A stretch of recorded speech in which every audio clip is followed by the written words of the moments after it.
Our next lesson focuses on the average atomic mass. We know on our periodic table that these mass values down here, because they're decimals, right, are averages of the isotopes of the element. So if we look at an example, we have silver.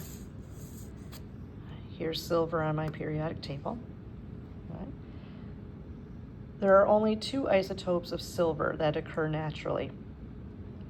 The first isotope has a mass, we say, of 107.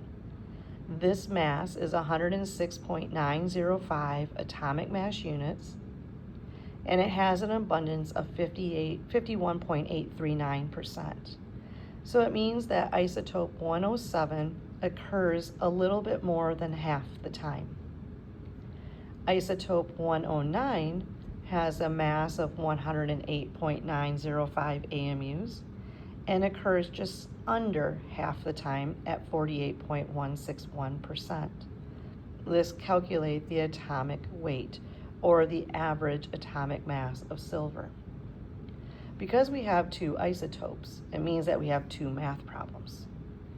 We are going to take the mass to these 6 sig figs, 3 decimal places, and we're going to label them as AMUs, which means atomic mass units, and we are going to multiply it by its percentage, how often it occurs.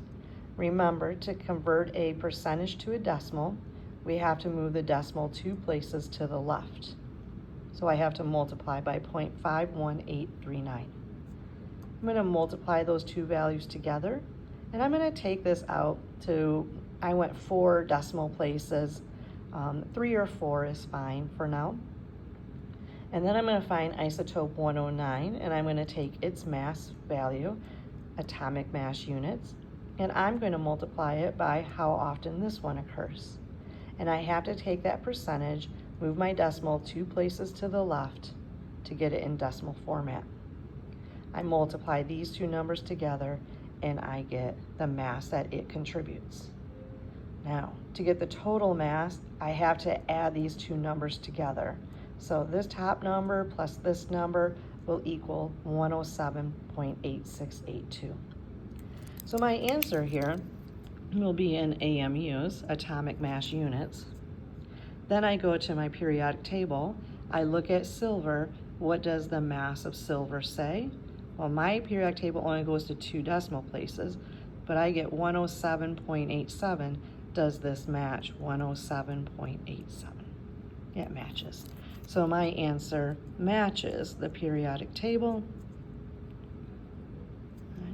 and I have my solution. So I'm going to have you try a couple of problems yourself. Number 2 has 2 isotopes, so I have 2 math problems.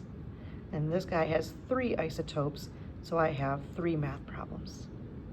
Now when you read this last one here, your percentage here, you have to move your decimal 2 places to the left to get the 0.9048. When you get ready to do neon 21, its percentage is 0.27%. Remember, you still have to move that decimal 2 places to the left. So you have to multiply by 0.0027. And the same for 9.25, you have to move that decimal 2 places to the left. You automatically know what your answer for number 2 should be.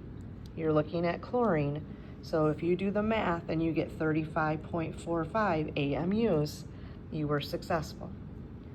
If you have neon here, you automatically know that your answer should be 20.18 AMUs. So when you do these 3 math problems, it should add up to that.